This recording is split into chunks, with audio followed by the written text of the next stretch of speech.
విద్యార్థి ఉద్యమ ప్రభావం కూడా మీ మీద ఉండి ఒక రకమైనటువంటి ఒక ముఠాను మెయింటైన్ చేసే ఒక ముఠా నాయకుల స్థితిని కూడా మీరు కొంతకాలం నడపాల్సి వచ్చింది. ఎందుకు వచ్చింది దాన్ని ముఠా ఎందుకు అంటున్నారు మీరు? అంటే ఒకవేళ ఒక గ్యాంగ్ అనుకుందాం. గ్యాంగ్ కూడా కాదు.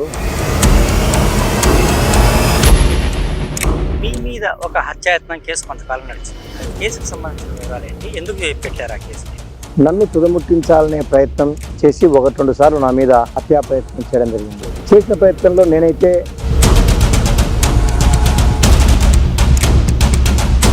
ప్రాథమిక సభ్యత్వం కూడా లేనటువంటి వసీమును తెచ్చి మేయర్ని చేశారు. మీకు 2వ డిప్యూటీ మేయర్ ఇచ్చారు. 6,000కి ఇంకొక 1,000 తగిలించినట్టు. 2వ డిప్యూటీ మేయర్ ఇచ్చినప్పుడు మీకేం బాధ అనిపించలేదా? రాజకీయాల్లో కొన్ని సందర్భాల్లో అసమర్థతే సమర్థత. పదవులు పొందేందుకు అసమర్థంగా ఉండడమే పదవి వచ్చేందుకు కారణమవుతుంది. అంటే ఎంతటి దృఢ విశ్వాసం ఉన్నటువంటి వ్యక్తి కూడా 1-4 సార్లు ఎదురు దెబ్బలు తగిలినప్పుడు ఎంతో కొంత నిరుత్సాహం వస్తుంది. అటువంటి నిరుత్సాహం మీకు రాలేదా అని అడుగుతున్నాను. ఈ దెబ్బ తర్వాత కూడా ఇంకా రెట్టింపు ఉత్సాహంతో ముందుకు పోయేవాడినే కానీ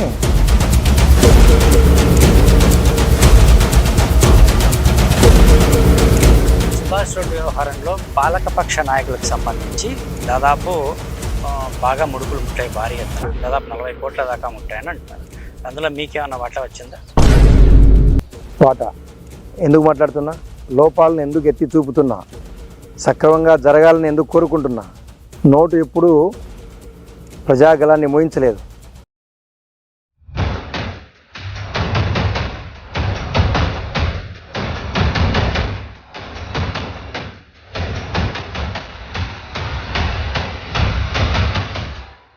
అందరికీ నమస్కారం. Welcome to the fact. నేను గుండెపనేని రాజశేఖర్. ప్రస్తుతం మనం అతిథితో ఉన్నాం. ఆయన అనంతపురం రాజకీయాల్లో చాలా చురుగ్గా పాల్గొంటున్నటువంటి వ్యక్తి. అయితే రాజకీయానికి ఆవేశాన్ని జోడించి కొంత ఆలోచనలు జోడించి రాజకీయాలు నిర్వహించేటువంటి వ్యక్తి. ఆయన జిల్లాలో అందరికీ సుపరిచితుడు. ప్రస్తుతం ఆయన మన అతిథిగా ఉన్నారు. ఆయనతో మనం మాట్లాడే ప్రయత్నం చేద్దాం. ఆయన అంతరంగాన్ని తెలుసుకునే ప్రయత్నం కూడా చేద్దాం. ఆయన మరెవరో కాదు, అనంతపురం జిల్లా నగర డిప్యూటీ మేయర్ కోగటం విజయభాస్కర్ రెడ్డి. నమస్కారం సార్. నమస్తే. మీ నేపథ్యం గురించి మా ప్రేక్షకులు చెప్పండి. మీ నేపథ్యం, మీ కుటుంబ నేపథ్యం గురించి. మేము కడప జిల్లా మైదుకూరు దగ్గర చింతకుంట మా స్వగ్రామం. చదువుకునే నిమిత్తం అనంతపురం జిల్లాకు 1982వ సంవత్సరంలో ఈ అనంతపురం జిల్లాకు రావడం జరిగింది. విద్యాభ్యాసం అంతా కూడా మేము అనంతపురం నగరంలో 7th క్లాస్ నుంచి ఇక్కడనే బిఎల్ అయిపోయేంత వరకు ఇక్కడనే కొనసాగించడం జరిగింది. మా అన్నదమ్ములు మేమంతా ముగ్గురం కూడా ఇక్కడే అనంతపురం నగరంలోనే ఉన్నాం. పెద్దతను ప్రభుత్వ డిగ్రీ కళాశాల ధర్మవరం ప్రిన్సిపల్గా ఉన్నాడు. చిన్న ఆయన వేణుగోపాల్ రెడ్డి, ఆయన కూడా వొకేషనల్ కోర్సు లెక్చరర్గా పనిచేస్తూ రాజీనామా చేసి కాంట్రాక్టర్గా కొనసాగుతున్నాడు. నేను ఈ రకంగా ప్రజాసేవ చేసుకుంటూ విద్యార్థి ఉద్యమాల నుంచి కూడా విద్యార్థి యువజన ప్రజా ఉద్యమాల్లో నా వంతు ప్రజల కోసం చేయాలనే తపనతో కృషి చేయడం జరుగుతూ ఉంది. ప్రస్తుతం మీ వ్యక్తిగత కుటుంబం అంటే మీ భార్య, పిల్లలు, వీళ్ళ గురించి చెప్పండి. మా భార్య శ్రీదేవి, ఆమె ఎంఏ పూర్తి చేసుకోవడం జరిగింది.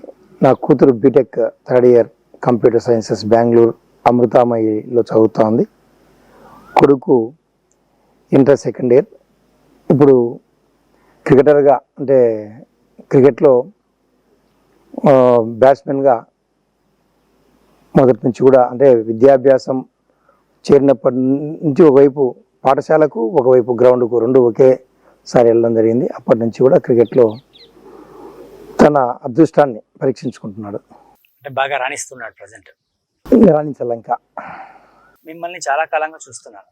మీ విద్యార్థి రాజకీయాల్లో మీరు 1992 అనుకుంటా, మీరు అప్పుడు ఆర్ట్స్ కాలేజీలో పోటీ చేశారు. అంటే చైర్మన్గా పోటీ చేసినప్పుడు అప్పటి నుంచి చూస్తున్నాను ఈ విద్యార్థి దశ, విద్యార్థి రాజకీయాలు అన్నీ చాలా ఉద్రిక్తభరితంగా సాగాయి అనుకుంటాను. ఏంటి ఆ చరిత్ర ఏంటా మాకు చెప్పండి. సహజంగా విద్యార్థి సంఘ ఎన్నికలంటేనే ఒక భావావేశాలతో లోనైన ఎన్నికలు. అది అనంతపూర్ నగరంలో 1992 కాదు, ఆ జూనియర్ కాలేజీలో అయితేనేమి, అంతకుముందు దాదాపుగా నేను హై స్కూల్ స్థాయి నుంచి కూడా విద్యార్థి ఉద్యమాల్లో చురుగ్గా పాల్గొనడం జరిగింది. అనేకమైన విద్యార్థి ఉద్యమాలలో కీలకమైన భూమిక నిర్వహించడం, ఎన్నికల వరకు వస్తేనే సహజంగానే కొద్ది గొప్ప ఈ యొక్క వాడి వేడి వాతావరణం ఉంటుంది. ఆ సందర్భంగా ఈ ఆర్ట్స్ కళాశాలకు వచ్చేసరికి ఇంకా కొంచెం తీవ్రమవుతుంది.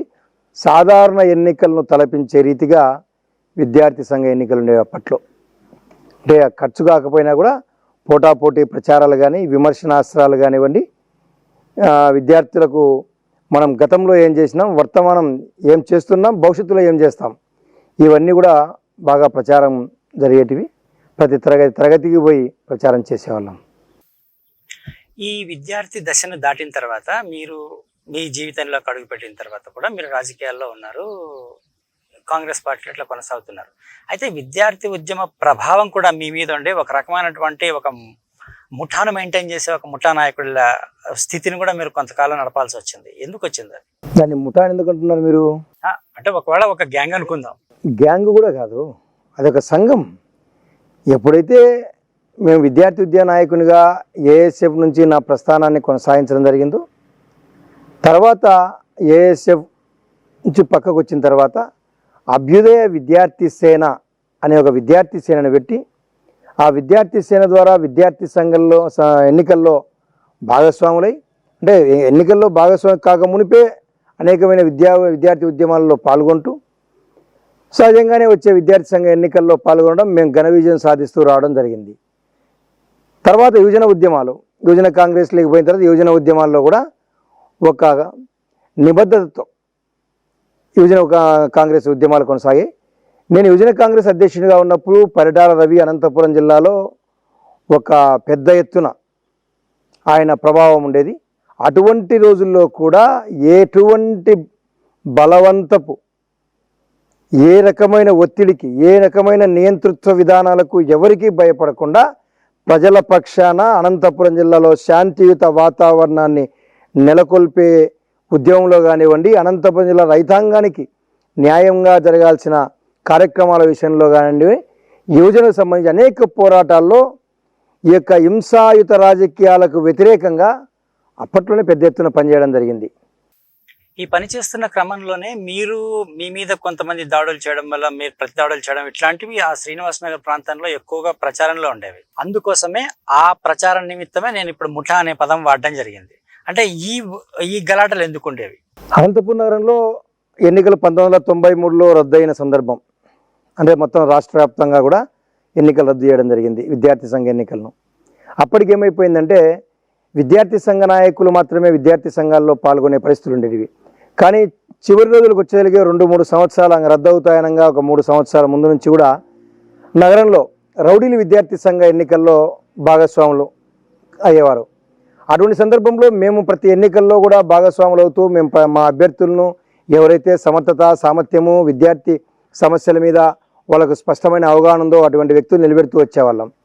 మా మీద కూడా రౌడీజం చేయించి మా అభ్యర్థులను మీ తరపున నిలబెట్టండినో, మేము పలానా వాళ్ళను పలానా పార్టీ తరపున నిలబెట్టాము, మీరు బలహీనమైన వ్యక్తులను నిలబెట్టండి, మీరు ప్రచారానికి పోవద్దండి అని చెప్పి మా మీద రౌడీలు, గూండాలు దౌర్జన్యం చేయాలని ప్రయత్నం చేసినప్పుడు వాళ్ళకు గట్టిగా బుద్ధి చెప్పాం. వాళ్ళకి ఎక్కడా భయపడకుండా మేము ఎన్నికల్లో నిలబెట్టాం. మా అభ్యర్థులే ఘన విజయం సాధించారు. ఒకవైపు తిమ్మారెడ్డి కానివ్వండి, మరోవైపు రమేష్ గౌడ్ కానివ్వండి, వెంకటరామరెడ్డి కానివ్వండి, అనేక మంది, మా తరపున విజయ్ కుమార్ అనే వ్యక్తి కానీ ఆ ఎన్నికల్లో వరుసగా గెలుస్తూ రావడం జరిగింది. రౌడీలకు మేము భయపడలేదు. రౌడీలకు భయపడకుండా మేము కొనసాగుతున్న నేపథ్యంలో రౌడీల నుంచి మేము కాపాడుకునే ప్రయత్నంలో, వాళ్ళ దాడుల నుంచి మేము కాపాడుకునే ప్రయత్నంలో మేము కూడా గట్టిగా నిలబడాల్సి వచ్చింది. వాళ్ళకు వ్యతిరేకంగా నిలబడాల్సి వచ్చినప్పుడు సహజంగానే ముఠాలు అనే రకంగా చెప్పడం జరిగింది తప్ప ముఠాలు కావు. దౌర్జన్యానికి వ్యతిరేకంగా మేము పోరాటం చేశాం, పోరాట యోధులం మేము. ఇంకొకటి, మీ మీద ఒక హత్యాయత్నం కేసు కొంతకాలం నడిచింది, అది తర్వాత కొట్టేయడం జరిగింది అనుకోండి. ఆ కేసుకు సంబంధించిన వివరాలు ఏంటి, ఎందుకు పెట్టారు ఆ కేసు మీ మీద? అది అతను తెలుగుదేశం పార్టీలో అప్పుడప్పుడే కొత్తగా చేరడం, అంతకు మునుపు విద్యార్థి సంఘ ఎన్నికల్లో అతను ఒక వ్యక్తికి బలపరచడం, ఆ వ్యక్తిని బలపరిచిన వ్యక్తి దారుణంగా ఓడిపోవడం జరిగింది. ఓడిపోయిన తర్వాత నా మీద కక్ష కట్టి నన్ను తుదముట్టించాలనే ప్రయత్నం చేసి 1-2 సార్లు నా మీద హత్యా ప్రయత్నం చేయడం జరిగింది. చేసిన ప్రయత్నంలో నేనైతే అతన్ని చంపాలనే ఉద్దేశము మాకు లేదు, మేము కాదు. అతనికి ఆల్రెడీ రౌడీ షీటరు, అతని మీద అప్పటికే 3-4 హత్యా కేసుల్లో ముద్దాయి. అతనికి సంబంధించిన కక్షతో ఉన్న వాళ్ళు అతని అంతమొందించడం జరిగింది. దాంట్లో మా ప్రమేయం లేదు. అంటే అప్పుడప్పుడే మా మధ్య ఘర్షణ జరుగుతున్న వాతావరణం కొనసాగింది కాబట్టి అతన్ని పూర్వపు పాత కక్షల నేపథ్యంలో అతను చంపడం జరిగింది. అది మేమే చంపామని భ్రమతో వాళ్ళు మా మీద కేసు పెట్టడం, ఆ తర్వాత కాలగమనంలో అది తప్పుగా కొట్టివేయడం జరిగింది. అన్నగారు, మీరు విద్యార్థి రాజకీయాల గురించి చెప్పారు. మీరు విద్యార్థి రాజకీయాలు దాటుకొని మీరు ప్రత్యక్ష రాజకీయాల్లోకి ఎంటర్ అయిన తర్వాత చాలా డక్క మొక్కీలు ఎదుర్కొన్నట్టుగా అనిపిస్తుంది. అసలు మీకు ఎదురైన ఇబ్బందులు కొన్ని చెప్తారా మాకు? ఇబ్బందులు అంటే ప్రత్యేకించి ప్రాణ ఇబ్బంది అని చెప్పలేం, కానీ అంటే ప్రజా జీవితంలో ఈ యొక్క ప్రత్యక్ష ఎన్నికలు ఎట్లుంటుందంటే సహజంగానే పోటీతత్వం ఎక్కువ. ఒక వ్యక్తి ఎదుగుతుంటే కొంతమంది నాయకులు, సహజంగానే అందులో జిల్లా కేంద్రము, ఇలాంటి ఒత్తిళ్లు మా మీద ఎక్కువ ఉండేటివి, ఇప్పటికీ ఉన్నాయి. కోగటం విజయభాస్కర్ రెడ్డి ఎక్కడ వదగలేడు, ఇమడలేడు, ఎక్కడ అడ్జస్ట్ అవ్వలేడు అనేటువంటి ఒక ఇది ఉంది మీ మీద. ఎందుకు ఈ రకమైన మనస్తత్వం? ఎందుకు? ప్రత్యక్ష రాజకీయం అంటేనే తెలివిగా అడ్జస్ట్ అయిపోవడము, తెలివిని ప్రదర్శించడం కదా. మీరు ఎందుకు అడ్జస్ట్ కాలేకపోతున్నారు? ఇక్కడ ఏమైందంటే నాయకులకు అడుగులకు మడుగులెత్తే విధానం నాది. ప్రజల కోసం ఏమైనా చేస్తా, ప్రజలకు గడప గడపకు సేవలు అందించేందుకైనా సిద్ధంగా ఉన్నా. దాదాపుగా 2006వ సంవత్సరం నుంచి నేను ప్రతిరోజు రోజుకు 5 నుంచి 15 కిలోమీటర్లు నడుచుకుంటూనే ప్రతిరోజు ఉదయం 6 నుంచి 9-9:30 వరకు కూడా ప్రతి సందు గొందు తిరుగుతూ ప్రజా సమస్యల పరిష్కారం కోసం నేను కృషి చేయడం జరుగుతూ ఉంది. ఇంతవరకు అదే రకంగా ఉన్నా. ప్రజలకు ఎంతవరకైనా వినయ వినమ్రతలు చూపేదానికి సిద్ధంగా ఉన్నా. కానీ నాయకత్వానికి వాళ్ళ అడుగులకు మడుగులెత్తాలా అనేదానికి నేను వ్యతిరేకం. ఇంకోటి, సరే మనం చేస్తున్న కార్యక్రమాలను మన నాయకత్వాన్ని వాళ్ళు ప్రోత్సహిస్తున్న సందర్భం అయితే ఖచ్చితంగా నాయకులకు మనం ఎంతవరకైనా కూడా వినయంగా ఉండేది సిద్ధంగా ఉన్నాం. కానీ అడుగడుగునా ఎదురుగా మాట్లాడుతున్నది ఒకటి, వాళ్ళు వెనక చేస్తున్న వ్యవహారం మదొకటి అన్నప్పుడు సహజంగానే మనం అటువంటి వ్యక్తులను సహించలేం. దాంట్లో మనం వ్యతిరేకంగా మాట్లాడినప్పుడు అక్కడ మీరు వదలలేకపోయినారు, ఇమడలేకపోయినారంటే అది నా తప్పు కాదు. నాయకుడు అంటే కార్యకర్తలు తయారు చేసేవాడు కాదు. నాయకుడు అంటే నాయకులను తయారు చేసేవాడు నాయకుడు. అలాంటి నాయకులను మేము ఎప్పుడు కూడా గౌరవిస్తాం, ఎవరైనా కానీ. కాంగ్రెస్ పార్టీలోకి చిరంజీవి గారు తన పార్టీని మెర్జ్ చేసిన తర్వాత ప్రచారంలో భాగంగా ఒకసారి మీ ఇంటికి వచ్చారు. మీ ఇంటికి వస్తే ఆ రోజు అక్కడే ఆయన మీద తిరగబడి ఆయనకు వ్యతిరేకంగా మాట్లాడిన సందర్భం కనిపిస్తుంది.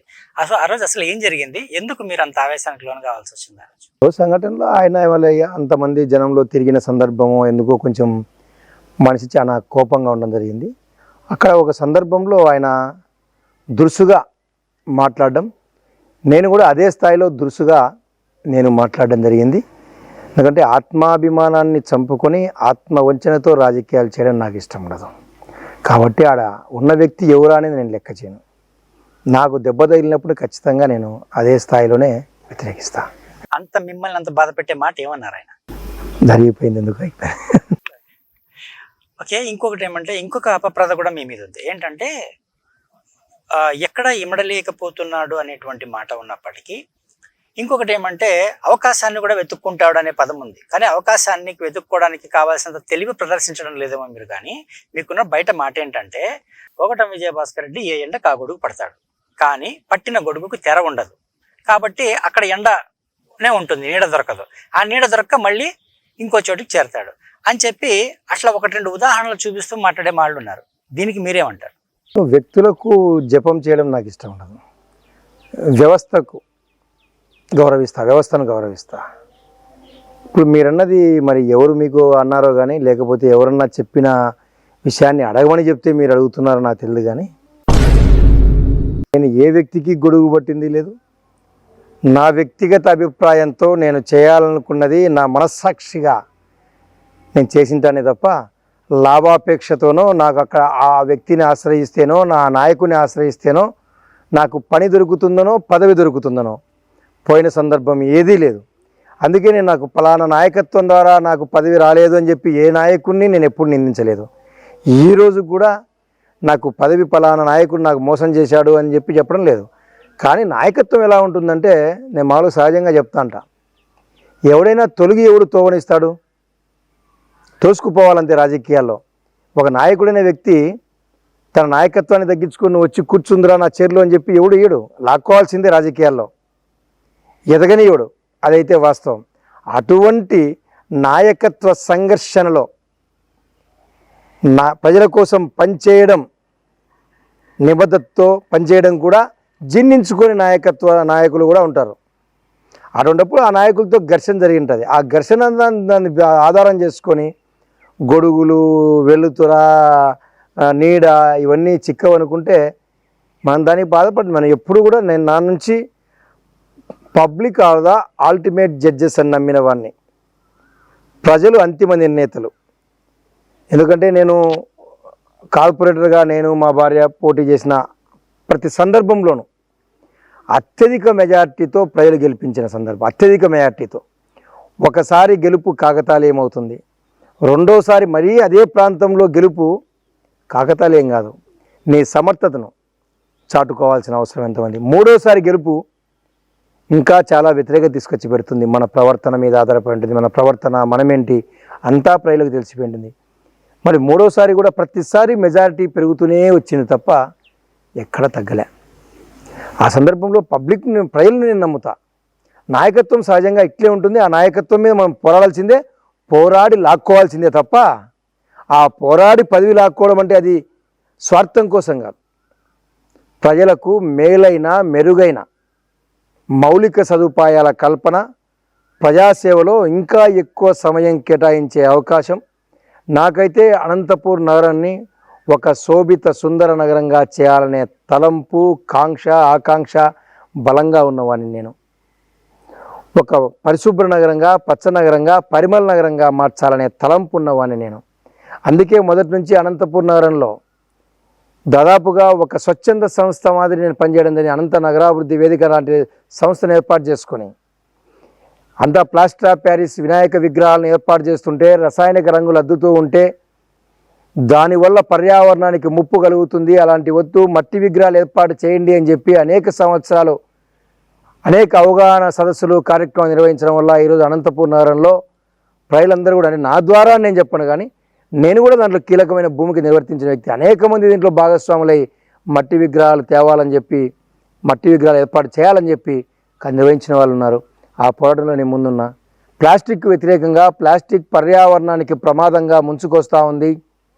దీనివల్ల గాలి, నీరు, భూమి అంతా కలుషితమైపోతూ ఉంది. ఈ ప్లాస్టిక్ వద్దు అని చెప్పి ఆందోళన చేసిన వాడిని.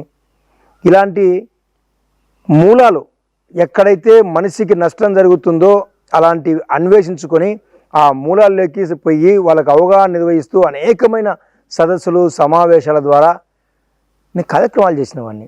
ఇవన్నీ కొంతమందికి ఇష్టం ఉండదు, అయినా వాళ్ళ ఇష్టాలు నాకు అవసరం లేదు. రాజకీయాలు నేను ఎందుకు పదవులు కావాలనేది అంటే, ఒక పదవి, మంచి పదవి ఉన్నప్పుడు ఇంకా ఎక్కువ సేవ చేసేదానికి అవకాశం ఉంటుందనే ఒక తాపత్రయం తప్ప నాకు పెద్ద పదవి వస్తే నాకు పెద్ద ఆదాయం ఉంటుందని కోరుకునేవాడిని కాదు. ఇప్పుడు మీరు రాజశేఖర్ రెడ్డి గారికి చాలా భక్తులుగా ఉన్నారు. ఒకవేళ సన్నిహితంగా ఉన్నారా విద్యార్థి దశలో లేదా అనేది పక్కన పెడితే చాలా ఇష్టపూర్వకంగా ఆయనతో ఉన్నారు. కాంగ్రెస్ పార్టీలో ఉన్నారు. తర్వాత ఆయన మరణానంతరము జగన్మోహన్ రెడ్డితో నడవకుండా కాంగ్రెస్ పార్టీలోనే ఉండిపోయారు. తర్వాత 2014కి పూర్వము మీరు దివాకర్ రెడ్డి అనుచరగణంలో చేరారు. ఆ తర్వాత మళ్ళీ బయటకు వచ్చేసారు. అంటే అక్కడ దివాకర్ రెడ్డి వాళ్ళు మీకైతే మేలే చేసేకి ఏదైనా ఆఫర్ ఇచ్చి ఉంటారు అనుకుంటాను నేను. ఎందుకంటే మీరు ఒకవేళ సన్నిహితం అయ్యారంటే తర్వాత ఎందుకు అక్కడ నుంచి బయటకు రావడం జరిగింది? ఆ విభేదాలు ఎందుకు వచ్చాయి? విభేదాలు కాదు కానీ నాకు ఉన్న కాంగ్రెస్ పార్టీలో ఉన్న రాజకీయ వర్గ వైషమ్యాల కారణంగా ఆ రోజు కాంగ్రెస్ పార్టీ ప్రధానంగా ఈ సమైక్యాంధ్ర ఆవిష్యం కారణంగా కాంగ్రెస్ నుంచి రావడానికి మొదటి కారణం అయితే ఈ రాష్ట్ర విభజన. ఎందుకంటే సమైక్యాంధ్ర ఉద్యమంలో ఈ అనంతపురం జిల్లాలో ఉవ్వెత్తున ఉద్యమాన్ని కొనసాగించిన వాళ్ళం, అన్ని రకాల కేసులు భరించిన వాళ్ళం, ఇబ్బందులు పడిన వాళ్ళం. ఆ రకంగా అది కాంగ్రెస్కు దూరం కావడం ఒకటైతే, దివాకర్ అన్న పక్షాన ఆ రోజు చేసేదానికి కారణం కూడా ఆ రోజు కాంగ్రెస్ పార్టీలో ఉన్న వర్గ వైషమ్యాల కారణంగా దివాకర్ రెడ్డి గారి పక్షం చేరడం జరిగింది తప్ప, దివాకర్ ఎంపీగా ఉన్నప్పుడు చేయడం జరిగింది తప్ప, ఆయన నీకు తెలుగుదేశం పార్టీలో చేరు, నీకు మంచి పదవి ఇస్తానని చెప్పి ఆయన నాకు చెప్పిన సందర్భాలు పదే పదే అనేక పర్యాయాలు నాతో చెప్పిన సందర్భంలో కూడా నేను తెలుగుదేశం పార్టీలో చేరను అని చెప్పి నేను స్వతంత్రంగానే ఉండడం జరిగింది. మా భార్య కూడా స్వతంత్ర అభ్యర్థిగానే కార్పొరేటర్గా నిలబెట్టడం, ఆ ఎన్నికల్లో గెలుపొందడం జరిగింది. ఎక్కడ ఏ పార్టీలో లేదు. ఆ రోజు కాంగ్రెస్ పార్టీలో ఉన్న వర్గ వైషమ్యాల కారణంగానే దివాకర్ రెడ్డి గారి పక్షంలో ఆయన గెలుపు కోసం ప్రయత్నం చేశాం అంతే. అంటే ఆయన ఒక మంచి పదవి ఇప్పిస్తాను అంటే, ఒకవేళ కార్పొరేషన్ మేయర్ అనుకోండి ఉదాహరణకి, అట్లాంటి పదవి ఇప్పిస్తాను అన్నప్పుడు అంటే చేరకపోవడము, పోగొట్టుకోవడం అన్నట్టు అనిపించదా ఇప్పుడు చూస్తే? ఏమో నాకు ఆ రోజుకైతే నాకు అది ఇష్టం లేకుండా ఉండేది. అంటే ఆ రోజు అంటే మేయర్ అని కాదు కానీ రాష్ట్ర స్థాయిలో కూడా కార్పొరేషన్ చైర్మన్ కోసం నాకు చెప్పడం జరిగింది, దివాకర్ రెడ్డి గారు చెప్పడం జరిగింది. తర్వాత అనేక సందర్భాల్లో కూడా నన్ను ఆయన అరవడం కూడా జరిగింది, ఎందుకు నువ్వు పార్టీలో చేరు, నీకు అయిపోతుంది, నేను ఇప్పిస్తాను, నాకు వద్దని చెప్పడం జరిగింది.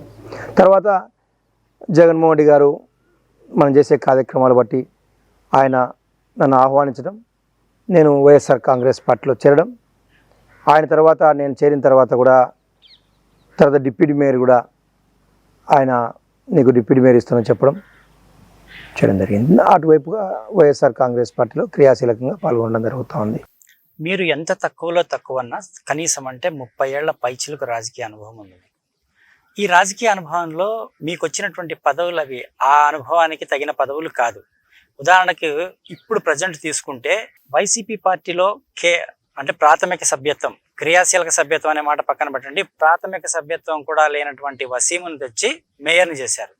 30 ఏళ్ళు రాజకీయాల్లో ఉండి వివిధ నాయకులతో పరిచయాలు ఉన్న మీకు కూడా, అంటే మీకు అంత అర్హత కాదనుకున్నారేమో, మీకు 2వ డిప్యూటీ మేయర్ ఇచ్చారు. అంటే ఏమి 6,000కి ఇంకొక 1,000 తగిలిచ్చినట్టు నేను చెప్పాలంటే. మీరు బాధపడినా పర్వాలేదు, కానీ అంతటి 2వ డిప్యూటీ మేయర్ ఇచ్చినప్పుడు మీకేం బాధ అనిపించలేదా? దీన్ని ఎట్లా మీరు యాక్సెప్ట్ చేయగలిగారు? రాజకీయాల్లో కొన్ని సందర్భాల్లో అసమర్థతే సమర్థత. పదవులు పొందేందుకు అసమర్థంగా ఉండడమే పదవులు వచ్చేందుకు కారణమవుతుంది. పదవులు రాకపోవడానికి కారణం సమర్థవంతంగా క్రియాశీలకంగా పని చేయడమే అనర్హత. అది ఆ అనర్హత నాకుందేమో, నాయకులు ఎందుకో నన్ను చూసి భయపడుతున్నారేమో అనుకున్నా. అయినా పర్వాలేదు, ఆ పదవులు అనేది నాకు ఎప్పుడూ లెక్క కాదు. పదవి రాలేదని ఏ రోజు వేదికల మీద కానీ, ఇలాంటి మీడియా సమావేశాల్లో కానీ, చర్చా వేదికలో ఎప్పుడు చెప్పలేదు నేను. ప్రజల కోసం పోరాడతాం, ప్రజలు పదవులు ఇస్తారు. అంటే 2వ డిప్యూటీ మేయర్ ఇచ్చారు కదా, ఏదైతే ఏమి ఇప్పుడు ప్రజలకు నేను చేయాలనుకున్నానో చేస్తాను.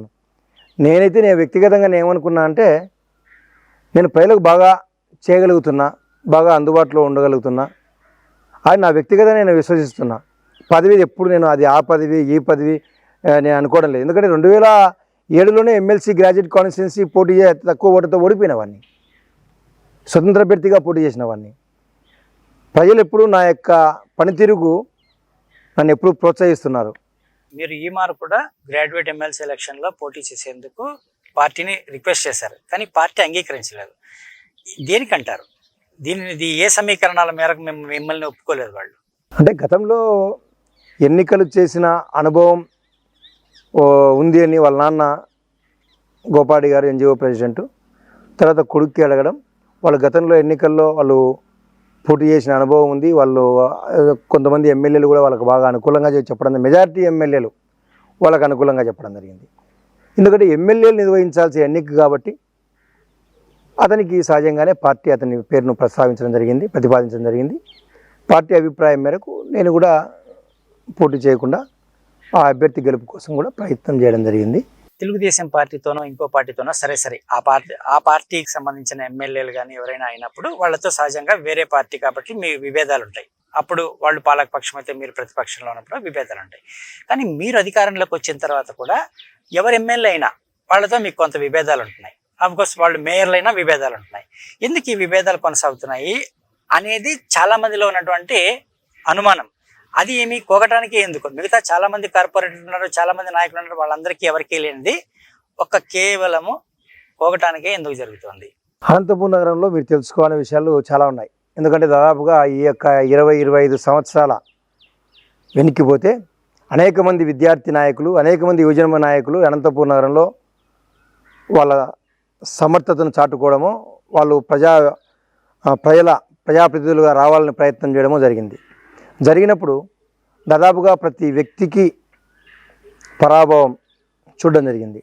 అంటే ఈ అనంతపురం జిల్లా రాజకీయాల్లో కాంగ్రెస్ పార్టీ అధికారంలో ఉన్నప్పుడు సహజంగానే ఒకరిద్దరు వ్యక్తుల చేతుల్లోనే ఈ జిల్లా రాజకీయాలు పార్టీని శాసిస్తూ ఎదుగుతున్న నాయకత్వాన్ని శపించిన సందర్భాలు. అలాంటి సందర్భంలో అనేక మంది వాళ్ళు రాజకీయాలు వదులుకోవడము, రాజకీయాలు చేయలేక వెనకబడిపోవడము జరిగింది. కానీ అప్పటి నుంచి కూడా నేను ఈ రాజకీయాల్లో ఎదురీదుతున్న వాడిని, సమర్థవంతంగా పనిచేస్తున్న వాడిని. ఈయన విద్యార్థి యోజన ప్రజా ఉద్యమాల్లో 44 పర్యాయాలు ఉద్యమాల్లో అరెస్ట్ అయ్యి 490 రోజులు సబ్ జైలు జీవితం గడిపిన ఏకైక వ్యక్తిని. అటువంటప్పుడు మనం క్రియాశీలకంగా పని చేయటం కూడా నాయకత్వానికి నచ్చదు. కొన్ని సందర్భాల్లో అంటే ఎవరు స్థానిక నాయకత్వానికి నచ్చదు. అప్పుడు వాళ్ళు అడుగడుగునా మనకు ఇబ్బంది పెట్టాలనే ప్రయత్నం అయితే చేస్తారు. వాళ్ళతో మనం తలబడాల్సిందే. వాళ్ళతో తలబడకుండా ఉంటే కనుమరుగవుతావు. తలబడితే నువ్వు నిలబడడానికి అవకాశం ఉంటుంది, లేకపోతే వాళ్ళ చేయి పారినప్పుడు నువ్వు ఖచ్చితంగా వెనకడిపోతావు. తడబడకూడదు, ఇక్కడ తలపడాల్సిందే. ఎందుకంటే నాయకత్వం ఎప్పుడు కూడా పై నాయకత్వము మనకు రాష్ట్ర స్థాయిలోనో దేశ స్థాయిలోనో మనకు కాంగ్రెస్ పార్టీలో అప్పుడు ఆశీర్వాదాలు ఉన్నప్పుడైతే ఓకే. కానీ జాతీయ పార్టీల్లో అలా చాలా అరుదుగా ఉంటుంది. మాకు ఇక్కడ మా తాతగారో మా నాన్నగారో ఇక్కడ రాజకీయాల్లో ఉన్న వ్యక్తులు కాదు. మేము విద్యార్థి ఉద్యమాల నుంచి వచ్చిన వాళ్ళం. సహజంగానే మా మీద ఎవరు ఇల్లు నాయకుల ఇల్లు ఎదగనియాలనా అనే ఒక ఇది కూడా ఉండింది. ఆ రకంగా కూడా ఇబ్బంది పెట్టిన సందర్భాలు ఎక్కువ ఉన్నాయి. మేము కార్యక్రమాలు చేస్తే కూడా జీర్ణించుకోలేని నాయకత్వం కూడా నేను చూసిన. మీకు ఇంతకాలం జరిపిన రాజకీయాల్లో ఈ వెన్నుపోటు రాజకీయాల్లో మీరు ఎక్కువగా చూశారు. ఈ వెన్నుపోటు రాజకీయాల్లో మీకు ఎందుకు ఈ రాజకీయాల్లో నేను ఉన్నానన్న విసుగు కానీ లేకపోతే భయం కానీ ఏమనిపించలేదా మీకు? రాజకీయాల్లో భయపడాల్సిన అవసరం ఎందుకు? రాజకీయాల్లో వెన్నుపోట్లు ఉంటాయి, ముందర పోట్లు ఉంటాయి, అన్ని పోట్లు ఉంటాయని తెలిసి రాజకీయాల్లోకి రావడం. కానీ రాజకీయాల్లో నాయకులు పొడిచే పోట్ల కన్నా ప్రజలు మనకు ఒక మంచి చేసినప్పుడు ప్రజల అభినందనలు అత్యంత ఉత్సాహాన్ని ఇస్తాయి, అత్యంత ప్రోత్సాహాన్ని ఇస్తాయి. ఆ రకంగా దాన్ని ప్రజలు ఇచ్చే విశ్వాసంతో ప్రోత్సాహంతో ముందుకు పోతున్న వాళ్ళం. రాజకీయాల్లో వెన్నుపోట్లు ఖచ్చితంగా ఉంటాయి, దానికి భయపడాల్సిన అవసరం లేదు. దాన్ని మనం నిర్ణయించుకోవాలి. వెన్నుపోట్లు ఉంటాయి, ముందర పోట్లు ఉంటాయి. ఇంకొకటి ఏమంటే, ఇప్పుడు మీరు రాజకీయాల్లో కొనసాగుతున్నారు. ఇప్పుడు ఎమ్మెల్యే కావాలని చెప్పేసి మీరు వాట్సాప్ పోల్ కూడా పెట్టారు. చాలామంది యూత్ మీకు సపోర్ట్ చేస్తున్న పరిస్థితి కనిపిస్తోంది. అంటే ఎమ్మెల్యేగా మీరు ఇంతకాలం రాజకీయాల్లో కొనసాగితే మీకు ఇచ్చింది డిప్యూటీ మేయర్ పదవి. ఇప్పుడు మీరు ఎమ్మెల్యే పదవి అడుగుతున్నారు. పార్టీ దాన్ని అర్హతగా భావించి గుర్తించి ఏకమొత్తంగా ఎమ్మెల్యే పదవి ఇస్తుంది అనుకుంటున్నారా? ఒకవేళ ఇస్తే ఎమ్మెల్యే కావడానికి మీకున్న అర్హతలు ఏంటి? ఇదివరకు మీరే చెప్పడం జరిగింది. పార్టీల్లో ఒకరోజు పని చేయకపోయినా, పార్టీలో ఒకరోజు సభ్యత్వం లేకపోయినా పెద్ద పెద్ద పదవులు చాలామందికి రావడం జరిగింది. మరి సుదీర్ఘకాలం పాటు మీరు ఉద్యమాల్లో ఉన్నారు, ప్రజా పోరాటాల్లో ఉన్నారు, మీకు ఎందుకు పదవులు రాలేదు, మీకు దక్కలేదు అని చెప్పడం జరిగింది. మీరు చెప్పిన దాంట్లోనే జవాబు ఉంది. సుదీర్ఘకాలం పాటు పోరాటాలు, ప్రజలతో ఉన్న సాన్నిహిత్యం, ఆ కారణంగా ఖచ్చితంగా పార్టీ నాయకత్వం నా అభ్యర్థిత్వాన్ని సానుకూలంగా నా వైపు చూస్తుందని నేను అనుకుంటున్నా. అంటే ఎంతటి దృఢ విశ్వాసం ఉన్నటువంటి వ్యక్తి కూడా 1-4 సార్లు ఎదురు దెబ్బలు తగిలినప్పుడు ఎంతో కొంత నిరుత్సాహం వస్తుంది. అటువంటి నిరుత్సాహం మీకు రాలేదా అని అడుగుతున్నాను. ప్రతి దెబ్బ తర్వాత కూడా ఇంకా రెట్టింపు ఉత్సాహంతో ముందుకు పోయేవాడినే, కానీ అక్కడ నిరుత్సాహపడి ఒక అడుగు వెనకేసే ప్రశ్నే లేదు. పోరాటమే ఎంచుకున్నా పోరాడతా, ఎవరికి భయపడే ప్రశ్నే లేదు. దెబ్బ తగిలిన ప్రతిసారి రెట్టించిన ఉత్సాహంతో ముందుకు పోతా, ప్రజల మధ్యకు పోతా. ఇక అనంతపురం నగర అభివృద్ధికి వస్తే, మీరు డిప్యూటీ మేయర్గా నగరంలో జరిగినటువంటి పనులు ఏమేమి ఉన్నాయి అంటే ప్రధానంగా చెప్పుకోదగినవి? అంటే ఓ డిప్యూటీ మేయర్గానా లేదా ఇంకోటిగా అనేది కాదు, కానీ ప్రజలకు సంబంధించి మొదటి నుంచి కూడా నేను చెప్పాను కదా ఇంతవరకు దాదాపుగా ఈ యొక్క ప్లాస్టర్ ఆఫ్ ప్యారిస్ విగ్రహాల విషయంలో అయితేనేమి, తర్వాత ఈ మట్టి విగ్రహాలకు అనుకూలంగా రావాలని చెప్పి అయితేనేమి, తర్వాత ఈ ప్లాస్టిక్ వ్యతిరేకంగా అయితే ఆ ఉద్యమం కొనసాగిస్తున్నాం. ఆ విషయాల్లో ఈ ప్లాస్టిక్ అనేది ఈరోజు అనంతపురం నగరంలో పెద్ద ఎత్తున అనంతపూర్ నగరంలో పారిశుద్ధ్యం విషయంలో అది పెద్ద తీవ్రమైన ప్రభావాన్ని చూపుతూ ఉంది. ఆ ప్లాస్టిక్ మీద ఖచ్చితంగా నియంత్రించాలని చెప్పి మన అధికారులకు అయితే చెప్పడం అది కొద్ది మేరకు కొనసాగుతూ ఉంది. ఇంకా చాలా పెద్ద ఎత్తున ప్లాస్టిక్ మీద చేయాల్సిన అవసరం ఎంతగానో ఉంది. అనంతపూర్ నగరంలో ఈరోజు చాలా ప్రాంతాలు ముంపునకు గురవుతున్న ప్రాంతాలు మనం చూస్తూ ఉన్నాం. దానికి నేను మొదటి నుంచి కూడా అనేకమైన మార్గాలు దాదాపుగా యువజన కాంగ్రెస్ నుంచి కూడా నేను అనేకమైన సలహాలు సూచనలు కూడా పాలకవర్గాలకు లేకపోతే అధికారులకు చెప్పడం జరుగుతుంది. చాలామంది ప్రజాప్రతినిధులు కానివ్వండి, అధికారులు కానివ్వండి, వాళ్ళ అనాలోచిత నిర్ణయాల వల్ల అనంతపూర్ నగరం మునిగిపోతూ ఉంది. అంటే వాళ్ళకు ముందస్తుగా ఏ రకమైన ప్రణాళికలు రూపొందించుకోవాలని అవగాహన లేదు. ఎక్కడైతే మనం చూస్తున్నాం నడువంక కానీ మరోవంక కానీ అనేక ప్రాంతాల్లో పైపుల ద్వారా కల్వర్ట్లు ఏర్పాటు చేయడం జరిగింది. పైపుల ద్వారా కల్వర్ట్లు ఎప్పుడైతే ఏర్పాటు చేస్తామో అది ఈ పైపులు ఏదైతే సాగునీటి ప్రాజెక్టులకు సంబంధించి నీళ్లు తీసుకుపోయేందుకు పైపులు ఉపయోగపడతాయేమో కానీ ఇక మురికి నీరు తీసుకుపోయేందుకు ఇక నగరాల మధ్యలోనో కొమ్మలు వేసింటారు, చెట్లు వేసింటారు, ఆకులు వేసింటారు, లేకపోతే పాలిథిన్ పేపర్స్ వేసింటారు, బట్టలు వేసింటారు. ఇవన్నీ కాలువల్లోనూ వంకల్లోనూ వాగుల్లోనూ వేసింటారు నగరాల్లో. అవన్నీ పైప్ కల్వర్ట్లు వేసినప్పుడు ఆ పైపులకు ఆనుకొని నీళ్లు వర్షం నీళ్లు సకాలంలో కిందికి పోక అవి అనేకమైన లోతట్టు కాలనీలన్నీ కూడా మునిగిపోయిన సందర్భాలను మనం చూసాం. ఉమానగర్ మునిగిపోయిన సందర్భం చూసాం. అదేవిధంగా ఈ మధ్యకాలంలో 4-5 రోడ్లు అయితేనేమి, రజక్ కాలనీ అయితేనేమి అనేకమైన కాలనీలు మునిగిపోయిన సందర్భం చూసాం. అదే శ్రీశ్రీనగర్ మునిగిపోయిన సందర్భం చూసాం. శ్రీశ్రీనగర్లో కూడా ఇదే పైప్ కల్వర్ట్ వేస్తే మేము కౌన్సిల్లోనే చెప్పడం జరిగింది. ఎక్కడ అనంతపూర్ నగరంలో ఏ కల్వర్ట్ వేసినా కూడా ఎటువంటి పరిస్థితుల్లో కూడా పైప్ కల్వర్ట్లు వేయొద్దండి. ఖచ్చితంగా బాక్స్ కల్వర్ట్లు ఏర్పాటు చేయాలా. అంటే 5 మీటర్లు 6 మీటర్లు ఒక్కో బాక్స్ వస్తుంది. అక్కడ ఏ వస్తువు కూడా అడ్డం పడే ప్రశ్నే లేదు. ఎంత పెద్ద వరద నీరు వచ్చినా కూడా సకాలంలో కిందికి వెళ్ళిపోతుంది. వచ్చి నీరు వచ్చినట్టుగా కిందికి వెళ్ళిపోయినప్పుడు వరద వచ్చే ప్రభావం ముంపునకు గురయ్యే అవకాశం ఉండదు, ఏమాత్రం ఉండదు. దాని ప్రభావంగా మనం చూసాం శ్రీశ్రీనగర్లో అలాంటి పరిస్థితి చూసాం. ఈ కాలంగా సలహాలు ఇచ్చుకుంటూ ముందుకు పోవడం జరిగింది. అంతేకాదు అనంతపూర్ నగరంలో ఏదైతే కల్వర్ట్లు ఉన్నాయో, చిన్న చిన్న నగర కాలనీల్లో కల్వర్ట్లు ఉన్నాయో, కాలువలు ఉన్నాయో, ఈ యొక్క అధికారుల గతంలో ప్రజాప్రతినిధుల అవగాహన లేని కారణంగా నేను మొదటి నుంచి కార్పొరేటర్ అయినప్పటి నుంచి కూడా ఈ విషయాన్ని అనేక సందర్భాల్లో కూడా ప్రస్తావిస్తూ రావడం జరిగింది. ఎక్కడ చూసినా కూడా కల్వర్ట్ల మధ్యలోనే పైప్ లైన్లు వేసింటారు, కల్వర్ట్లకు మధ్యలోనే కేబుల్ వేసింటారు. బిఎస్ఎన్ఎల్ కేబుల్ కానీ జియో కేబుల్ కానీ ఇవన్నీ వేయడం జరిగింది.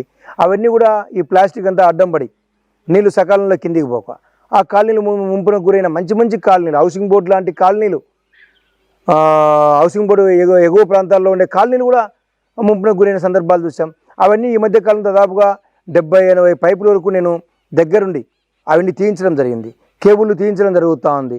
అనేకంగా ఈ నడివంక మరోవంక ప్రాంతాల్లో మొత్తం అంతా సిల్ట్ అంతా పెరుగుపోయి ఆ యొక్క నీటి తీసుకుపోయే సామర్థ్యం తగ్గినప్పుడు సకాలంలో మొత్తం అంతా కూడా ఎక్కడికక్కడ ఈ పూడిని తీయించుకుంటూ అలాంటి సలహాలు ఇచ్చుకుంటూ పోవడం జరుగుతూ ఉంది. ఇందాక మీరు అన్నట్టు సింగిల్ యూజ్డ్ ప్లాస్టిక్ అనేది చాలా సమస్యాత్మకంగా ఉంది. చాలామంది ఎన్నిసార్లు చెప్పినా కూడా మళ్ళీ దొంగగా సేల్ చేయడం జరుగుతుంది అని చెప్పేసి నగరంలో జరుగుతుంది. అయితే ఈ సింగిల్ యూజ్డ్ ప్లాస్టిక్ అనేది మున్సిపల్ పాలక మండలిలో కొంతమంది పెద్దలకు కానీ లేకపోతే అధికారులకు కానీ ఒక అదనపు ఆదాయ వనరుగా మారింది అనేటువంటి కామెంట్ ఉంది. మీరేమంటారు? ఇది ఖచ్చితంగా 100% వాస్తవం. ఈ యొక్క ప్లాస్టిక్ నియంత్రణలో 1 గంట చాలు నియంత్రించాలనుకుంటే అనంతపూర్ నగరంలో ప్లాస్టిక్ను కేవలం లోపాయికారి ఒప్పందాల వల్లే నియంత్రించలేకపోతున్నాం, బాధపడుతున్నాం. ఒక 20 మందో 25 మందిలో ఈ ప్లాస్టిక్ అమ్మే వ్యక్తులను మనం వాళ్ళు నియంత్రించలేకపోతే మనం ఈ పదవుల్లో కొనసాగడం కూడా వేస్ట్ అని చెప్పి కూడా అనేక సందర్భాల్లో కౌన్సిల్ సమావేశంలోనే నేను చెప్పడం జరిగింది ఈ విషయాన్ని. ప్లాస్టిక్ నియంత్రించకపోతే ప్రభుత్వాలు జీవోలు ఇచ్చాయి. ప్రభుత్వాలు మొత్తం కేంద్ర రాష్ట్ర ప్రభుత్వాల నుంచి స్పష్టంగా నియంత్రించాలా అని చెప్పి వరల్డ్ హెల్త్ ఆర్గనైజేషన్ కూడా దీని మీద ప్లాస్టిక్ నియంత్రించకపోతే మానవాళికి ముప్పు ఏర్పడుతుంది అని చెప్పిన సందర్భంలో మనం నియంత్రించకపోతే ఎలా? అలాంటిది నియంత్రించాలి. దాంట్లో మీరు అన్నట్లు ఖచ్చితంగా లోపాయకారి ఒప్పందాలు ఉన్నాయి. దాన్ని నేను అనేక సందర్భాల్లో బహిరంగంగా కూడా మాట్లాడడం జరిగింది. సంవత్సరానికి ఒకసారి లేదా 6 నెలలకు ఒకసారి లేదా నెలకు ఒకసారి అన్నట్లు మామూలు మాట్లాడుకొని ముడుపులు చెల్లిస్తున్నారు అనేటువంటి ఆరోపణలు కూడా ఉన్నాయి. ఆ లోపాయకారి ఒప్పందాల కారణంగానే ప్లాస్టిక్ నియంత్రణ కష్టసాధ్యమవుతా ఉంది. అనుకుంటే 1 రోజులో ప్లాస్టిక్ నియంత్రించవచ్చు, కాబట్టి దానికి వ్యతిరేకంగా ప్రతి సందర్భాల్లో కూడా నేను నిష్ఠూరమైన సందర్భాలున్నాయి, నిష్ఠూరమైన పడవలేదు. అనంతపూర్ నగర ప్రజల ఆరోగ్యమే పరమావధిగా భావించిన వాడిని, వారి ఆరోగ్యం కోసం, పర్యావరణ పరిరక్షణ కోసం ఎంతవరకైనా ముందుకు పోతా అని చెప్పి తెలియజేస్తాను. ఇప్పుడు సుభాష్ రోడ్ వెడల్పులో భాగంగా కొన్ని రాత్రి కూడా ఒక దేవాలయాన్ని కూల్చడం జరిగింది, లేకపోతే కొన్ని ఆర్చులు కూల్చేశారు, షాపులు కూల్చారు, ఇవన్నీ చేశారు. కానీ సప్తగిరి సర్కిల్ అనేటువంటి షాపులు అలాగే ఉన్నాయి. వాటి పట్ల ఇంకా ఎవరు కనీసం ఒక స్టెప్ కూడా ముందుకు వేసినట్లు లేదు. ఆ షాపులు ఎందుకు అలాగా ఉంచాల్సి వచ్చింది? అది ఏంది కథాకమ్మ విషయం ఏంటి దానికి? అంటే అది అంతా కూడా అటువైపుగా చర్యలు తీసుకుంటున్నట్టు కనబడతా ఉంది. ఆర్ఎన్బి వాళ్ళు ఈవెన్ పాలక వర్గానికి కూడా తెలియకుండా హైవే అథారిటీస్ చాలా విషయాల్లో మా దృష్టికి తీసుకురాకుండా వాళ్ళే నిర్ణయాన్ని తీసుకొని వాళ్ళకు తోచినట్టు కూడా వేసుకుంటూ పోవడం జరుగుతుంది. కానీ ఆ యొక్క సప్తగిరి సర్కిల్ కానివ్వండి, ఆ సర్కిల్ విషయంలో త్వరలో సానుకూలమైన నిర్ణయమే జరుగుతుంది. కానీ అక్కడ పైప్ లైన్లు ఏదైతే నడి రోడ్లో పైప్ లైన్లు ఉన్నాయో, ఏపీ ఎండిపి పైప్ లైన్ వేయడం జరిగిందో వాటిని మార్చడం విషయంలో కానివ్వండి, అదేవిధంగా అనేకంగా ఏదైతే మురుగునీటిని ఈ యొక్క సప్తగిరి సర్కిల్ నుంచి మన నడివంక కలిపే విషయంలో, అదేవిధంగా అనేకమైన మురికినీటి కాలువలు ఈ యొక్క 9.2 కిలోమీటర్ల ఈ యొక్క రోడ్డు ఈ యొక్క మురికినీటి కాలువల నిర్మాణంలో వాళ్ళు ఎక్కడా కూడా సరైన ప్రమాణాలు పాటించలేదని చెప్పి నేను అనుకుంటున్నా. కాలువలు వేసి కాలువల్లో దాదాపు వేసిన కాలువలు సగం బూడిపోయాయి ఇప్పటికే. దానిపైన అప్పుడే బిల్లలు వేసి అప్పుడు దాని మీద మొత్తం అంతా కూడా టైల్స్ కూడా పరచడం జరిగింది. దీనివల్ల రాబోయే రోజుల్లో అనేకమైన నగరంలోని ఈ యొక్క రోడ్డు వెంబడి కాలనీలన్నీ కూడా ముంపునకు గురవుతాయని చెప్పి కౌన్సిల్ సమావేశంలో కూడా చెప్పడం జరిగింది. ప్రతి 10 మీటర్లకు ఒక చోట ఒక గ్రిల్ డోర్ ఏర్పాటు చేసి ఏదైతే పూడు ఉంటుందో పూడును తీసుకునే దానికి వెసులుబాటు కల్పించాలా, ఆ రకమైన నిర్మాణాలు చేపట్టాలని కూడా చెప్పడం జరిగింది. నాణ్యత విషయంలో కూడా కనీసం ఒక్కరోజు క్యూరింగ్ చేసిన పాపాన పోలేదు, అటువైపు కూడా చర్య తీసుకోవాలని కూడా చెప్పడం జరిగింది. మేమైతే ఎక్కడైతే లోపాలు ఉన్నాయో లోపాల విషయంలో మేము చెప్తూ ఉన్నాం. ఏదైతే డివైడర్ల మధ్యలో కూడా ఖచ్చితంగా మొక్కలు ఉండాలని చెప్తే మాకు హైవే నామ్స్ ఆ రకంగా లేవంటే హైవేలో చెట్లు లేవా? అధికారులు కాంట్రాక్టర్లు ఇద్దరు లోపాయకారి ఒప్పందాల వల్ల ఈ రోడ్డు ఒక అనంతపూర్ నగరానికే తలమాలికగా నిలవగలుగుతుందన్న మా నమ్మకం ఎక్కడ ఒమ్మవుతుందని భయం ఉంది. ఆ భయంతోనే లేదు, నగర ప్రజలకు మంచి రోడ్డుగా మిగిల్చాలని నిత్యం ప్రతిసారి మేము సలహాలు ఇస్తున్నాం, అటు చేసే ప్రయత్నం చేస్తాం. సుభాష్ రోడ్డు వ్యవహారంలో పాలకపక్ష నాయకులకు సంబంధించి దాదాపు బాగా ముడుపులు ముట్టాయి, భారీ ఎత్తున దాదాపు 40 కోట్ల దాకా ముట్టాయని అంటున్నారు. అందులో మీకేమన్నా వాటా వచ్చిందా? వాటా ఎందుకు మాట్లాడుతున్నా, లోపాలను ఎందుకు ఎత్తి చూపుతున్నా, సక్రమంగా జరగాలని ఎందుకు కోరుకుంటున్నా. నోటు ఎప్పుడు ప్రజాగలాన్ని మోయించలేదు, మాట్లాడతాం. వర్తమాన రాజకీయాలకు వస్తే నారా లోకేష్ యువగళం పేరుతో పాదయాత్ర చేస్తున్నాడు. ఆ పాదయాత్ర దినదినాభివృద్ధి చెందుతుందన్నట్టు రోజులు పెరిగే కొద్దీ ప్రజల్లో కొంచెం మంచి క్రేజ్ని సంపాదిస్తోంది. ఇది వైసీపీకి కొంచెం కినుకవుతోంది అనేది ఉండేమాట. మీరేమనుకుంటారు? మీరేం గమనించారు దీంట్లో? ఎవరన్నారు యువగలం పెద్ద ఎత్తున విజయవంతం అవుతా ఉందని? ఎవరన్నారు? యువగలం అనేది లోకేష్ గారి యువగలం, అది గందరగోళం. ఆయన పాదయాత్రలో ఎక్కడా స్పష్టత లేదు. జగన్మోహన్ రెడ్డి గారు పాదయాత్ర చేసినప్పుడు నవరత్నాలు అని చెప్పి ఒక కార్యక్రమం తీసుకొని నేను అధికారం లేకొస్తే ఈ నవరత్నాల రూపేణా ఈ రకమైన ప్రయోజనాలు ప్రజలకు రూపొందిస్తాను, ప్రజలకు సమకూరుస్తానని చెప్పి జనం లేకొచ్చిన తర్వాత అక్కడ ఎదురైన సమస్యలు కానీ ప్రజలు ఎదుర్కొంటున్న సమస్యలను కానీ తిరిగి తీసుకొని రాష్ట్ర ముఖ్యమంత్రిగా జగన్మోహన్ అయిన తర్వాత నవరత్నాలే కాకుండా అదనంగా కూడా అనేకమైన సంక్షేమ అభివృద్ధి కార్యక్రమాలు ప్రజలకు అందించడం జరిగింది. నేను ఈరోజు లోకేష్ గారిని ఒకటే అడుగుతున్నా, లోకేష్ ఏ అజెండాతో జనం ముందుకు రావడం జరిగింది? నేను అధికారం లేకొస్తే ఈ సమస్యల పరిష్కారం కోసం ప్రయత్నం చేస్తా అని చెప్పి చెప్పగలుగుతున్నాడా? నేను అజెండాలో ఈ అంశాలు పొందుపరుస్తా అని చెప్పగలుగుతున్నాడా? ఆయన పాదయాత్ర మొదలుపెట్టినప్పటి నుంచి ఈరోజు వరకు అనేక సందర్భాల్లో అనేక విషయాలు మాట్లాడడం జరిగింది. మేము అధికారం లేకొస్తే మొత్తం వాలంటరీ వ్యవస్థ రద్దు చేస్తా అని చెప్పారు ఒక సందర్భంలో, మరొక సందర్భంలో సచివాలయ వ్యవస్థ ఉండదు అని చెప్పడం జరిగింది.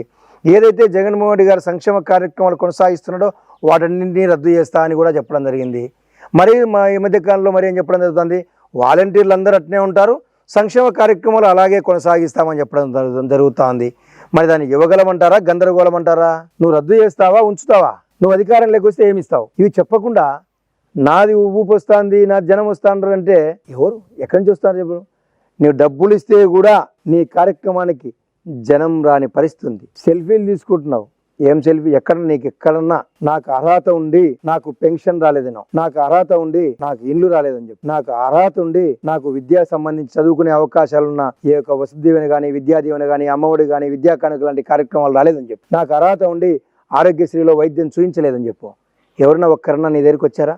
ఈ జగన్మోహన్ గారి సమున్నత నాయకత్వంలో నభూతో నా భవిష్యత్తు అనే రీతిగా అర్హతే ప్రామాణికంగా, పారదర్శకంగా, అవినీతి రహితంగా సంక్షేమ కార్యక్రమాలు, అభివృద్ధి కార్యక్రమాలు జనం చెంతకు గడప గడపకు చేరుతున్న ప్రభుత్వం ఏదైనా ఈ దేశ చరిత్రలో ఉందంటే అది ఒక ఈ రాష్ట్రంలోనే సాధ్యం కాగలిగింది. కేవలం ప్రతి ఇంటికి వెళ్ళి అర్హతను బట్టి వాళ్ళ ఇంటికే గడప గడపకు చేరుస్తున్న ఘనత. గడప గడపకు కార్యక్రమం ఒకటి పెట్టారు, పైపచ్చు ఇంటింటికి స్టిక్కర్లు అతికించుకునే కార్యక్రమం పెట్టారు, చేస్తున్న కార్యక్రమాల ప్రచారం విపరీతంగా పెట్టారు.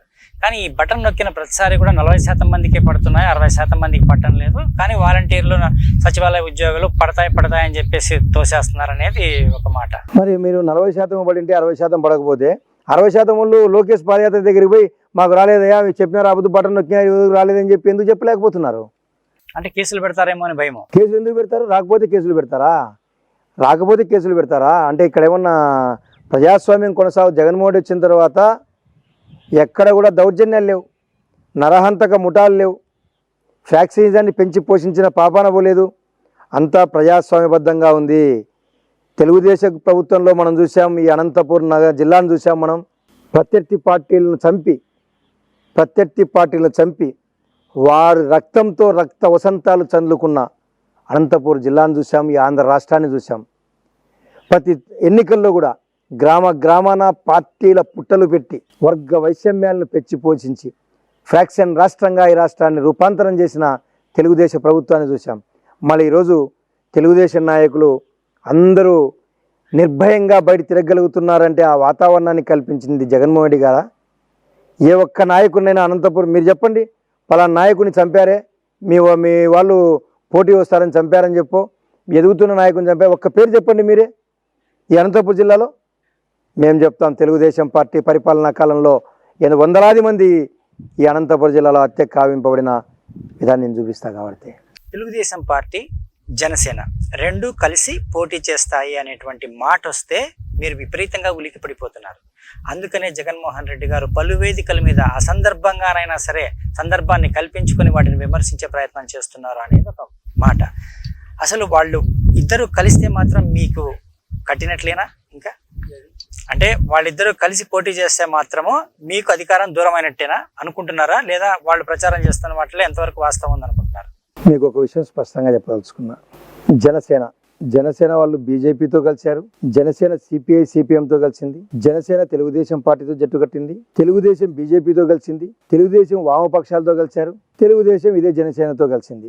వాళ్ళిద్దరూ కలిసినా ఏమి చేసుకోలేకపోయారు, రాబోయే రోజుల్లో కూడా ఏమి చేసుకోలేరని చెప్తున్నాం. ఆయన స్పష్టంగా చెప్తున్నాడు. ఎవరు? లోకేష్ గారు అయితేనేమి, తర్వాత ఆయన పవన్ కళ్యాణ్ గారు, భయపడే వాళ్ళంతా నా చుట్టూ పనుకోండి అన్నట్లు జగన్మోహన్ రెడ్డి ఒక పులి వస్తా ఉంది, మనం అందరం కలిసికట్టుగా లేకపోతే మనల్ని ఆయన వెంబడిస్తాడు, మన అధికారంలోకి రాలేం, కాబట్టి వ్యతిరేక ఓటంతా ఒకటి కావాలంటే మనం అంతా ఒకటిగా ఉందాం అంటున్నారే కానీ మనం అంతా ఒక్కటే జనంకి మంచి పని చేద్దాం, మనం అంతా ఒకటి జనం కోసం ఈ మంచి కార్యక్రమం తీసుకుందాం, జనంకు మంచి జరగాలంటే మనం సమైక్యంగా ఉండాలని చెప్పిన పాపాన తెలుగుదేశం పార్టీ కానీ లేకపోతే పవన్ కళ్యాణ్ కానీ చెప్పగలుగుతున్నాడా? మేము వాళ్ళు విషయాలే జగన్మోహన్ రెడ్డి గారు స్పష్టంగా చెప్పడం జరుగుతుంది. మీకు ఒక విధి లేదు, మీకు ఒక విధానం లేదు, మీకు ఒక సిద్ధాంతం లేదు, రాద్ధాంతం తప్ప సిద్ధాంతం లేని పవన్ కళ్యాణ్.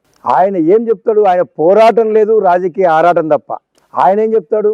ఇంకా లోకేశా ఆయన ఒక చెప్పాను ఇది వరకు, ఆయన ఏం మాట్లాడతాడో ఆయనకే తెలుదు. నిన్ననే బేతంచెల్లో ఎన్నో మాట్లాడడం జరిగింది. వీరబ్రహ్మంగారని చెప్పి స్పష్టంగా పలకలేని వ్యక్తి, ఆ స్థానిక చరిత్రలో ఎక్కడ ఏ దేవాలయం ఉందో ఆ దేవాలయం పేరు రాసిచ్చినా కూడా రాసి చదవలేని వ్యక్తి, మజ్జిగ కమ్మగా ఉంటాయో తీయగా ఉంటాయో ఆయన తీయగా ఉన్నాయని చెప్పి ఆయన చెప్పే వ్యక్తి. మజ్జిగ ఎవరైనా కమ్మగా ఉన్నాయంటారు. ఇలాంటివన్నీ కూడా మనం చూస్తున్నాం. అంటే నాయకత్వాన్ని వెనకల నుంచి తయారు చేయడం జరుగుతుంది. నాయకత్వం ప్రజల నుంచి రావాలా? ఏసీ రూముల్లో ఉపన్యాసాలు ఇప్పిస్తేనో, ఏసీ రూముల్లో నువ్వు అది మాట్లాడు ఇది మాట్లాడంటేనో జనం ముందుకు వచ్చి మాట్లాడడం సాధ్యం కాదు. ఉద్యమాల రాపిడిలో, పోరాటాల పరంపరలో, ప్రజా ఘర్షణలో ప్రజలు నేర్పిస్తారు నీకు నువ్వు ఏం కావాలనేది. అలా రాయగలిగిన వ్యక్తే జగన్మోహన్ రెడ్డి గారు. సుదీర్ఘ పాదయాత్ర, అనేకమైన ఇబ్బందులు. చంద్రబాబు నాయుడు మాదిరి కుట్రలు చేసి అధికారంలోకి జగన్మోహన్ రెడ్డి రాలేదు. కుట్రలను జయించి అధిగమించి అధికారంలోకి వచ్చిన వ్యక్తి జగన్మోహన్ రెడ్డి గారు. అందుకే జనం అంతా ఈరోజు రాష్ట్రం ఏమనుకుంటున్నారంటే, మామూలుగా మనం అంటూ ఉంటాం పల్లెల్లో, గొడుగు పట్టుకుంటే ఎండాకాలమనో వానాకాలమనో, స్వెటర్ వేసుకుంటే చలికాలమనో అని చెప్తా ఉంటారు. అదే చంద్రబాబు నాయుడు రాష్ట్రంలో అధికారంలో ఉంటే జనాలకు కరువు కాలమని, చంద్రబాబు నాయుడు గారి రాష్ట్రంలో ముఖ్యమంత్రిగా ఉంటే అది ఒక సంక్షోభ కాలమని అని చెప్పడం జరుగుతుంది. కానీ జగన్మోహన్ రెడ్డి గారి రాష్ట్రంలో అధికారంలో ఉంటే అది సంక్షేమ కాలమని, జగన్మోహన్ రెడ్డి గారి రాష్ట్రంలో అధికారంలో ఉంటే అది ఒక సంక్షేమ కాలమని చెప్పడం జరుగుతుంటుంది. దానికి స్పష్టంగా అర్థమవుతుంది కదా. మరి వాళ్ళు ఇప్పుడు వాళ్ళు ఏ రకంగా లేకపోతే పాదయాత్ర వాళ్ళ కాళ్ళకి ఆయన తగ్గాలనో, ఆయన ఆకారం కుదించుకోవాలనో, బాగా స్మార్ట్గా కనపడాలని చెప్పి పాదయాత్ర చేస్తున్నాడేమో కానీ జనం కోసం కాదు అనేది జనం గ్రహించారు అప్పుడే. మీ విషయానికి వస్తే మీరు వచ్చే ఎన్నికల్లోనే ఎమ్మెల్యేగా పోటీ చేయడానికి కోసం ప్రయత్నం చేస్తున్నారు. అలా అని ఏమన్నా పార్టీ పెద్దల నుంచి మీకు హామీ ఏమైనా వచ్చిందా, లేకపోతే ఆ హోప్ మీకుందా? సంవత్సరం ముందే పార్టీ ఆ రకమైన సంకేతాలు ఇవ్వదు. ఇంకా సంవత్సరం అనేది ఈ 5 ఏళ్ల పరిపాలనా కాలంలో సంవత్సరం పెద్ద కాలం కాబట్టి మా వైపుకి మేమైతే పార్టీ అభ్యర్థిత్వాన్ని అభ్యర్థించడం జరిగింది. అటువైపుగా ప్రయత్నాలు కూడా చేస్తూ ఉన్నాం. కానీ ఎన్నడూ లేని విధంగా వైఎస్ఆర్ కాంగ్రెస్ పార్టీలో ఒక స్పష్టమైన, అంటే ఎవరో ఒక వ్యక్తితో ఇంకొకరో చెబితేనో ఎమ్మెల్యే సీట్లు ఇచ్చే పరిస్థితి లేదు. వైఎస్ఆర్ కాంగ్రెస్ పార్టీలో అనేక ఏజెన్సీలు ఉన్నాయి. ఎవరు సక్రమంగా పని చేయగలుగుతున్నారు, పని చేయడం లేదా, వాళ్ళ మీద తిరిగి ఇంకొక ఏజెన్సీ వీళ్ళు ఇస్తున్న నివేదిక ఖచ్చితంగా ఉందా లేదా, అలాంటి 5-6 నివేదికలను ఆధారం చేసుకుని పార్టీ ఖచ్చితంగా ఒక మంచి వ్యక్తిని, జనంలో తిరిగే వ్యక్తిని, జనంలో మంచి అభిప్రాయం ఉన్న వ్యక్తిని ఎంపిక చేసుకోవాలనేది ప్రధానంగా నిర్ణయించడం జరుగుతుంది. థ్యాంక్ యూ అన్నయ్య గారు, మీ విలువైన సమయాన్ని కేటాయించి మాకు ఇంటర్వ్యూ ఇచ్చినందుకు. ఇది ఇవాళ కోగటం విజయభాస్కర్ రెడ్డి గారితో ఇంటర్వ్యూ. ఆయన అన్ని ప్రశ్నలకు సమాధానాలు చాలా సూటిగా చెప్పారు. ఆయన ఎమ్మెల్యే కావాలనే ఆకాంక్ష నెరవేరి తదనంతరం మంత్రి కూడా కావాలని కోరుకుందాం. ఇది ఇవాళకి. మరో గెస్ట్తో నేను మళ్ళీ మీ ముందుకు వస్తాను. అంతవరకు సెలవు, నమస్కారం.